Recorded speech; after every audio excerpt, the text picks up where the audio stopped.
Welcome to the fourth book of Level 2. I read it for the Bragging Rights collection. The Scarlet Letter. Fun retelling of the classic novel by Nathaniel Hawthorne. Secrets, shame, and one badass leading lady. Part 1. Colonial Boston and the Woman with the Scarlet Letter. Picture Boston in the mid-17th century. Puritan vibes everywhere. People are super strict. No dancing, no bright colors, no public fun. Enter our protagonist, Hester Prynne, who's marched out of prison carrying a baby and wearing a big red embroidered on her chest.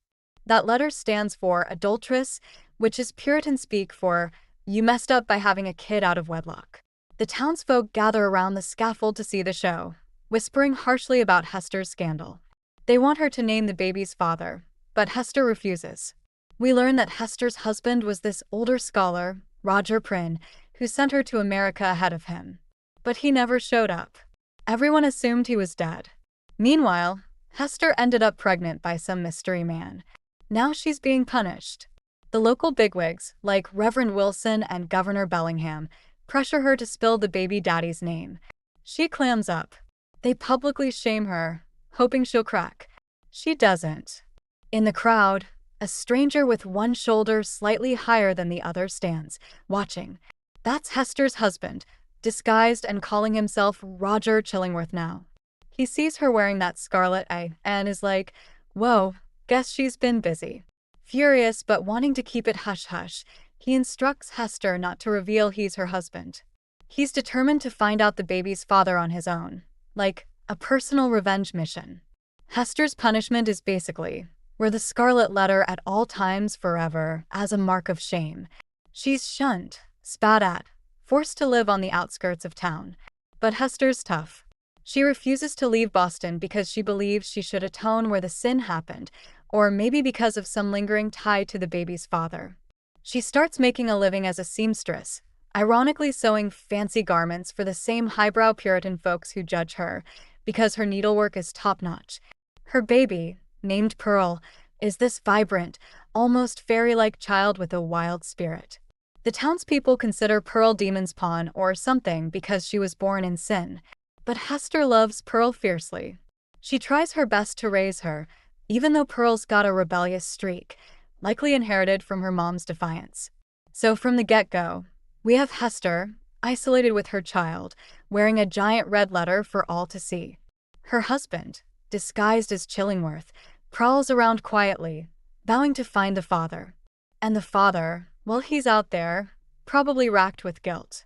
The stage is set, scandal in Puritan Boston, complete with public shame, secret identity, and a big red that's basically the talk of the town. Part 2. Hester's new life, Pearl's weirdness, and the unknown father. With the letter pinned to her chest, Hester rents a small cottage on the outskirts of Boston. She's basically the local outcast. Everyone, from kids to elders, stares at that scarlet letter like it's some billboard for moral failure. Hester endures it, focusing on raising Pearl. Her needlework is in demand, ironically for christenings, funerals, and even fancy gloves for the governor. But nobody invites her to parties or wants to befriend her. She's tolerated, not accepted. Pearl grows up a curious, headstrong little girl who's drawn to that red letter on Hester's dress. Pearl will literally reach for it, toss flowers at it, or trace it with her finger. Hester sometimes wonders if Pearl senses the letter's significance. The kid also has a knack for asking awkward questions like, "Why do you wear that letter, Mommy?" Hester can't really give a simple answer. The Puritans see Pearl as an unruly child, too free-spirited, possibly demon-possessed. In the midst of this, Hester hears rumors that some authorities want to take Pearl away, figure that a sinful mother can't possibly raise a child well. Hester's like, over my dead body. She goes to Governor Bellingham's house to plead her case. There, we see Reverend Wilson again, spouting lines about how Pearl should be taught proper religion. Reverend Dimmesdale, a young pale-faced minister, also shows up. He's well respected for his passionate sermons and saintly vibe. He intervenes on Hester's behalf, arguing Pearl might be a blessing or redemption for her mother. Everyone's like, fine, we'll let Hester keep her kid. Dimmesdale's word carries weight. Hester is grateful, but also suspicious. Dimsdale is often looking haggard, clutching his chest as if he's in pain. Could he be? Meanwhile, Chillingworth lurks around town, insinuating himself as a physician, because the colony lacks proper doctors. The community is thrilled, like, yay, free healthcare. But Chillingworth's real goal is to sniff out who fathered Hester's kid. He starts suspecting Dimsdale, who's frequently ill and moody. We see Dimsdale struggling internally, giving epic sermons on sin and guilt, but ironically refusing to confess his own secrets. He grows weaker, plagued by chest pains. Guess who volunteers to help him recover? Good old Chillingworth, who moves in with the Reverend to nurse him full-time. Dimsdale's too naive to see this is basically the fox in the henhouse. Hester senses something brewing. She endures the daily scorn, but her real concern is Pearl's welfare and the father's well-being, whoever that father is. The tension escalates. Chillingworth is playing detective, Dimsdale is tormented. Hester's at the center of it all. Pearl's a constant reminder. The next act sees Chillingworth messing with Dimsdale's head, and the mystery father angles slowly coming to light. Part 3. Chillingworth versus Dimsdale. The twisted doctor-patient bond. With Dimsdale's health declining, coughing fits, random chest pains, Chillingworth is all too happy to become his personal physician and roommate. The townspeople at first are like, how nice that the learned doctor is caring for our beloved minister. But eventually, they notice Chillingworth's personality shifting from mild-mannered scholar to creepy vengeful, let me probe your soul type. Some folks suspect the doc might be dabbling in black magic. The Puritans love a good witchcraft rumor. Dimsdale's living situation is basically a psychological trap. Chillingworth pries into the Reverend's private thoughts, asking loaded questions about hidden sins, moral guilt, etc. He rummages through Dimsdale's books, watches him while he sleeps. One day, while Dimsdale is passed out, Chillingworth peeks under the minister's shirt and sees something. The text is famously vague, but let's say it's a mark that parallels the Scarlet Letter. This discovery confirms his suspicion that Dimsdale is indeed Pearl's father. Chillingworth grins with demonic glee. He's found his target. Now the dynamic becomes super toxic. Chillingworth psychologically tortures Dimsdale, dropping hints about hidden guilt, making sly comments about confession. Dimsdale, riddled with shame, punishes himself privately, fasting, whipping his own back, trying to pray away the sin. He wants to confess but can't bring himself to ruin his saintly reputation or face the consequences. At night, he stands on the scaffold alone, imagining how if only he had the courage to stand there with Hester and Pearl, he might find peace. But he never does it in daylight. One midnight, he actually climbs the scaffold, hoping for a secret penance. Hester and Pearl pass by, returning from a sickbed vigil. Pearl asks him to stand with them publicly, but he refuses. Suddenly, a meteor streaks the sky, creating a red shape, or so they think. Spooky sign. Meanwhile, Chillingworth sees them from afar. This further cements the cat-and-mouse game. Dimsdale's soul is in torment, Chillingworth is fueling it for revenge, and Hester's still ostracized but dealing with her own guilt for not revealing her husband's identity. Hester notices Dimsdale's deteriorating state and feels bad, like maybe her vow to keep Chillingworth's identity secret is enabling the doc's cruelty. She resolves to talk to Chillingworth, see if she can release Dimsdale from this slow psychological torture.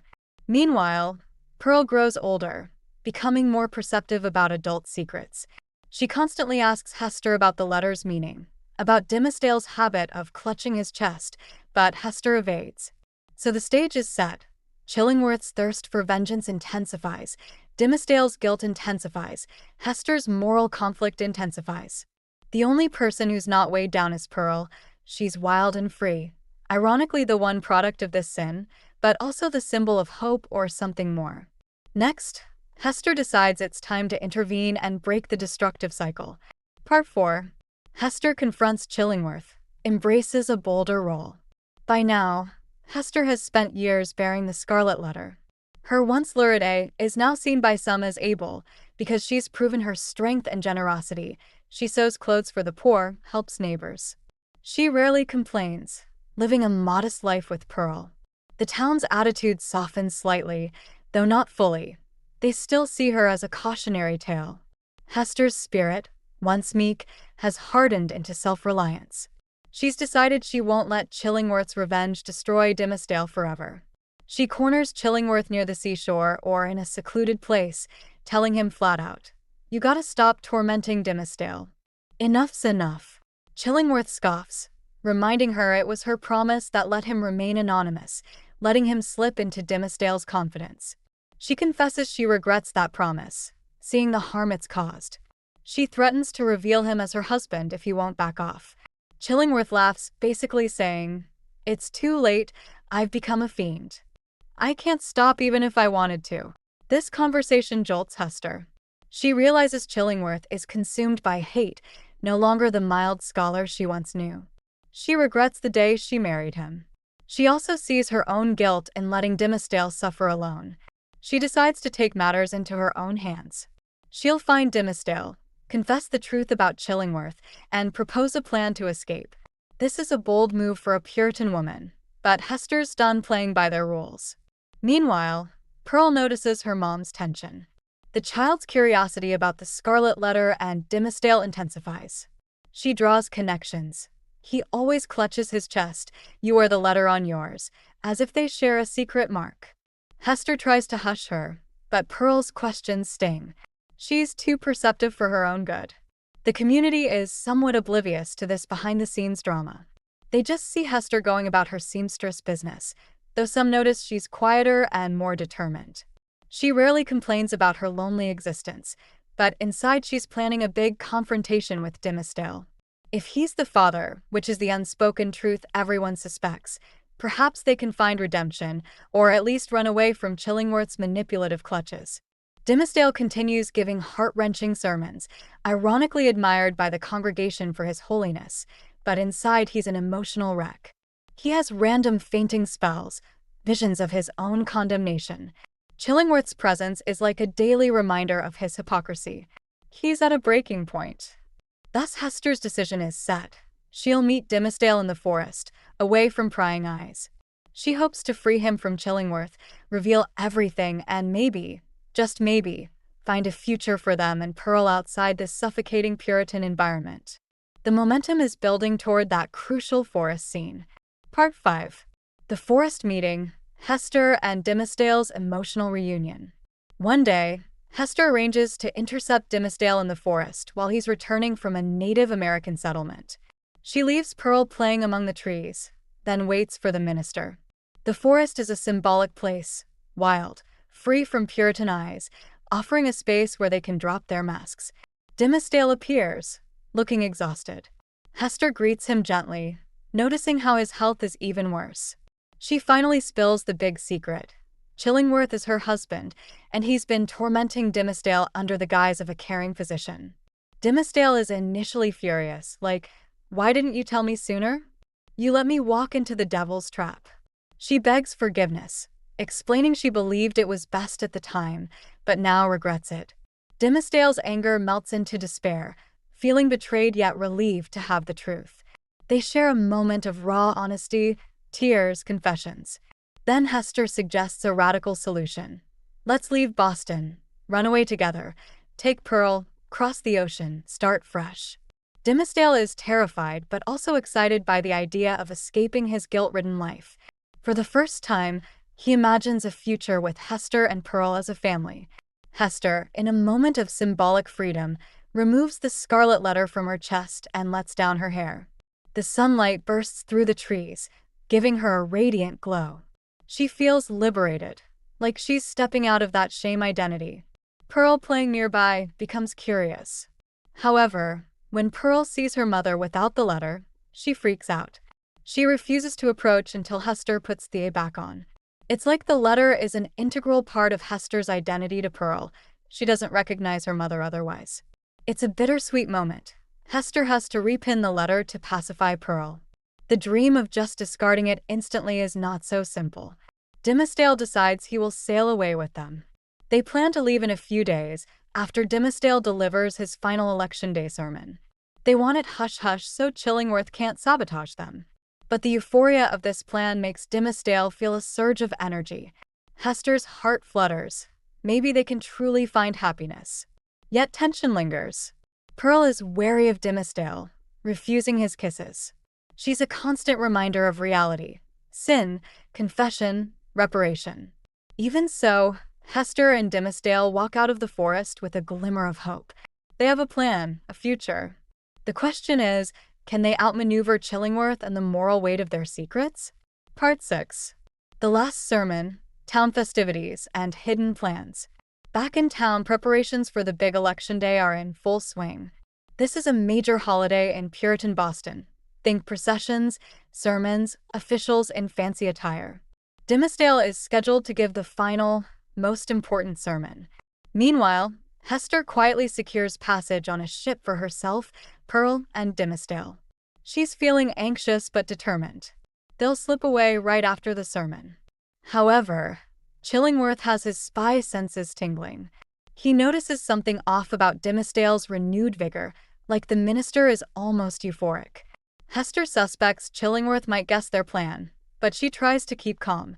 She roams the festival crowd in her usual Scarlet Letter attire, while Pearl flits around curious about the parade. Puritan leaders pass by in solemn regalia. Dimsdale appears, looking strangely strong yet pale, ready to deliver a speech that might overshadow all his previous ones. Hester stands in the crowd, feeling a whirlwind of emotions. She sees Chillingworth lurking.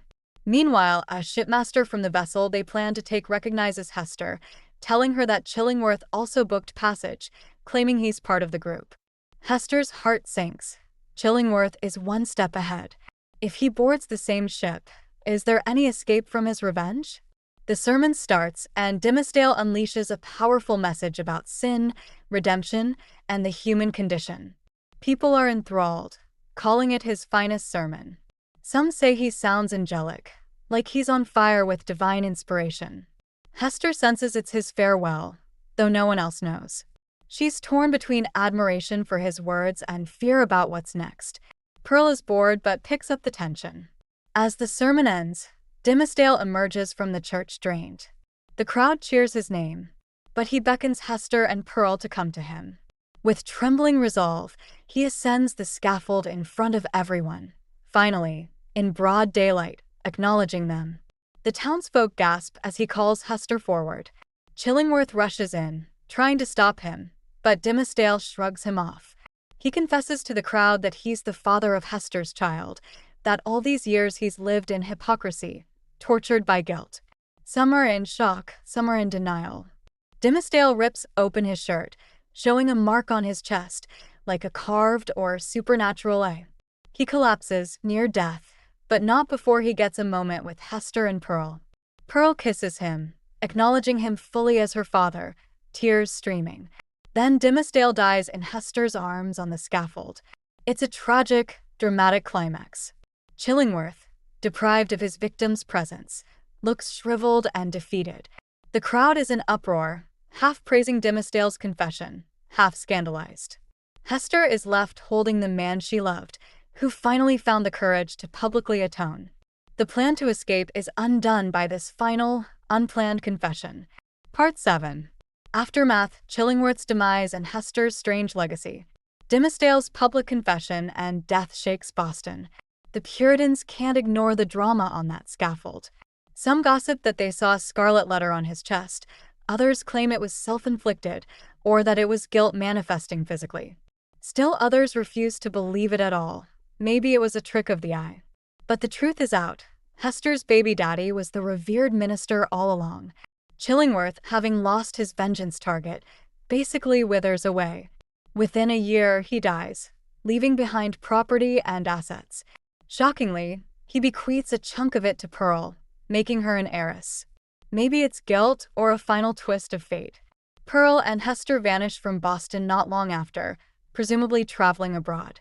The townsfolk are left to dissect the scandal in endless rumor mills. Years pass.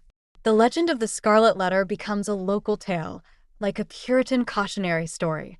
Then one day, Hester reappears older, quietly returning to her old cottage by the sea. She still wears the Scarlet Letter by choice, though no one's forcing her now. Why? Possibly because it's become part of her identity, or she sees it as a symbol of personal growth. The community no longer shuns her. In fact, some women come to her for advice, as she's a sort of counselor on matters of sorrow or shame. Pearl is absent, presumably living a good life somewhere else, maybe in Europe, rumored to be happily married. Hester occasionally receives letters or gifts hinting that Pearl's thriving. For all the sorrow and scandal, Pearl turned out well. Chillingworth's inheritance ensured her a comfortable future. Lizzie, just kidding, that's Pride and Prejudice territory. But yeah, Pearl's done all right, far from Puritan Massachusetts. Hester, in her final years, remains in that cottage, helping the poor, showing kindness. She's turned the A into a sort of badge of compassion. People interpret it differently now. Some say it stands for angel. She's become this quiet legend, bridging the gap between strict moral codes and the reality of human frailty. The story ends with her burial near Dimmesdale's grave, under a shared tombstone marked with a letter of. It's a bittersweet closure. They're linked in death, if not in life. So in summary, the once-shamed Hester overcame scorn and found her own moral code. Dimmesdale's guilt got the best of him, but he did find redemption in the end. Chillingworth self-destructed on revenge. Pearl, the child of sin, ironically inherits a fortune and presumably a freer life. The Scarlet Letter remains an enduring symbol of sin, yes, but also of resilience, identity, and humanity's messy complexity. Part 8. Symbolism 101. The letter, the child, the rosebush. Let's zoom out for a second. The Scarlet Letter isn't just a love triangle with Puritans. Hawthorne stuffs it with symbolism. For modern dorm lounge decoding, here are the big players. The Scarlet Letter initially stands for adultery slapped on Hester as punishment. But over time it morphs. Some see it as Abel, reflecting Hester's strength. In a deeper sense, it's Hester's entire identity in a patch of red fabric. She can't escape it, she redefines it. Even at the end, she voluntarily wears it, as if claiming her story, flaws and all. Pearl, not just a random kid. She's like a living, breathing manifestation of the sin. She's rebellious, free-spirited, super in tune with her mom's emotional currents. She's also the reason Hester can't just vanish. Pearl's presence forces Hester and Dimmesdale to face their truths. She's often described with fairy or impish qualities, bridging nature and the puritanical society that rejects her. Chillingworth, symbol of vengeance, creeping like poison ivy around Dimmesdale's life. He morphs from wronged husband to vengeful demon. He's the cautionary tale of letting hate define you. By the end, he's so consumed with revenge that once Dimmesdale confesses, Chillingworth deflates, having lost his purpose. Dimmesdale, the embodiment of hidden guilt versus public morality. He's beloved by the town, but internally rotting from hypocrisy. That tension drives him to starve, whip, or brand himself. Only a public confession can free him, though it literally kills him in the process. The rosebush by the prison door.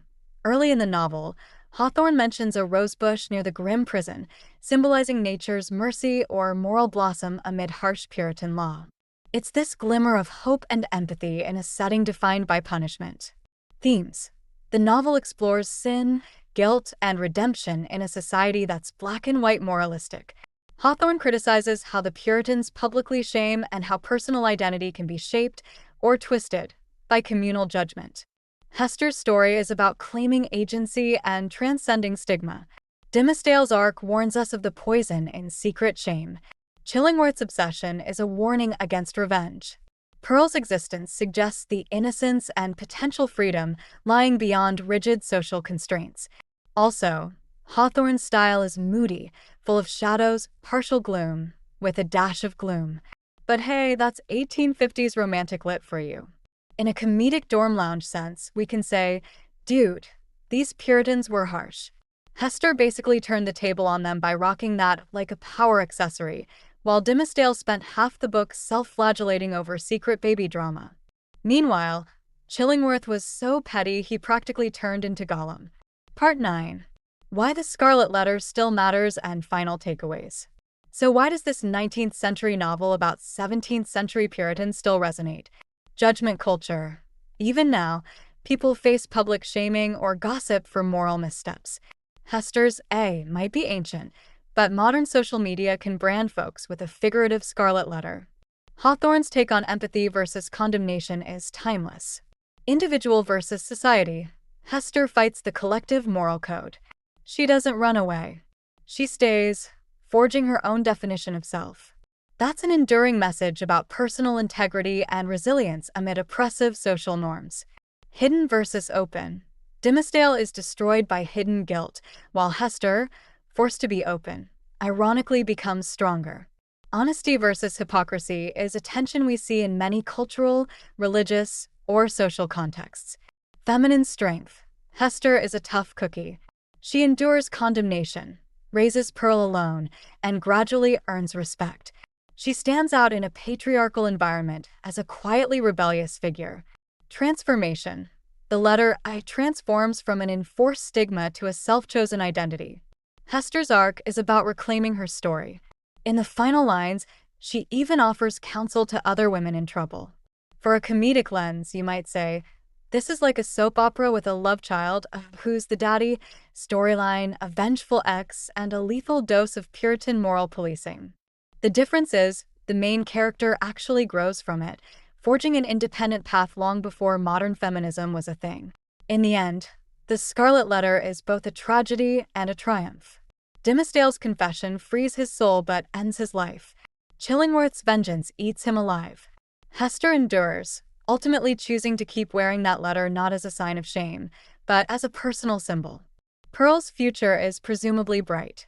The novel closes on that shared tombstone for Hester and Dimsdale, engraved with on a field, sable, the letter A. Gules, a final poetic statement that this story, though steeped in condemnation, ends in a kind of unity and acceptance. That's the Scarlet Letter in a nutshell.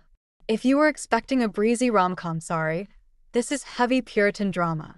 But it's a classic for a reason. Moral complexity, an iconic heroine, and a big red letter we're still referencing centuries later. You mastered the scandal and redemption of the Scarlet Letter with the resolve of a true scholar. Time to celebrate your Gothic triumph.